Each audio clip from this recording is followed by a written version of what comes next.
Google have just killed email marketing. Or have they? They certainly have, if you don't understand the new spam filter updates that Google are going to be rolling out in February 2024. So it's really important that you watch this video and make sure that you don't become a casualty to Google's new spam filter updates.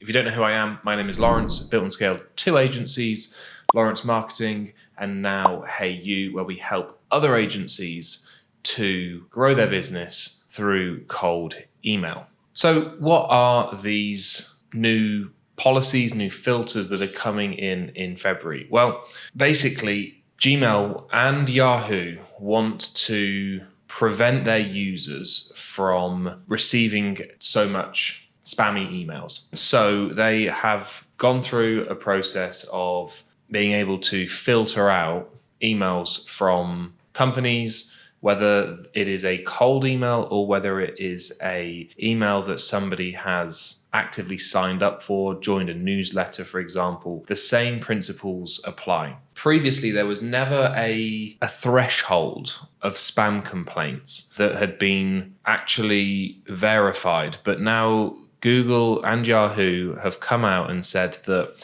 if you have a spam rate of 0.3% or greater, then you're going to be considered as a spammy sender, and therefore your emails aren't going to land in the inbox, they're going to land in the spam folder. So that is, you just need 3 out of 1,000 people, or 3 people out of 1,000 emails that you send to mark you as spam, and then you're going to forever onwards end up in spam. And I can almost guarantee you now that your spam rate is much higher than 0.3%. So we need to, this is why I'm creating this video, is to basically walk you through the steps that you need to take to make sure that you don't carry on generating a 0.3 or above spam rate, and you take action to preserve and save your outreach efforts. There are a few things that Google have come out and said categorically, if these aren't in place, then you're going to end up in spam. And the first one is making sure that your DNS records are set up properly. And if you don't know what DNS records are, you don't know how to set them up properly, or you're not sure whether they are set up properly or not, you can find a link in the description to our free course, which walks you through how to set up your DNS settings properly. So if they're not set up properly, then you're going to get marked as spam, you're going to end up in the spam folder, and you won't reach the inbox. Another one is you need a unsubscribe link, a one-click unsubscribe link,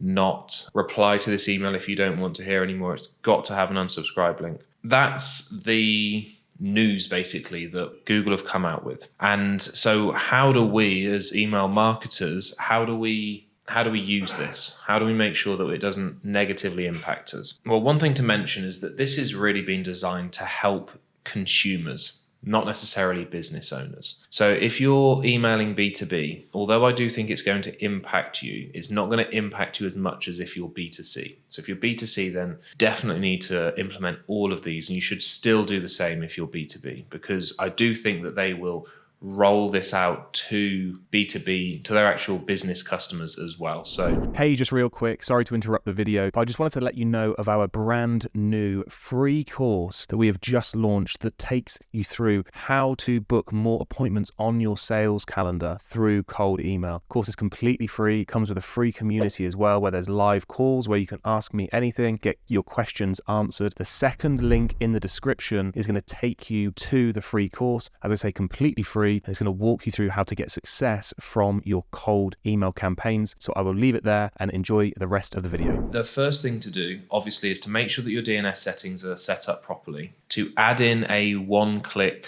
unsubscribe link to your emails. But you basically need to stop using Gmail. If you're sending your emails from Gmail, you need to move to Outlook. Outlook have always been a little bit friendlier when it comes to cold email. I would move your email addresses over to Outlook. That's probably going to be the biggest thing that you can do. But there's a few other things that you can do as well. So taking away from the actual tangible technical steps. So the technical steps, just to recap: DNS records, unsubscribe link, and moving away from Gmail to Office, to Microsoft Office 365. Another thing that you want to be aware of is all around like the emails that you're actually sending.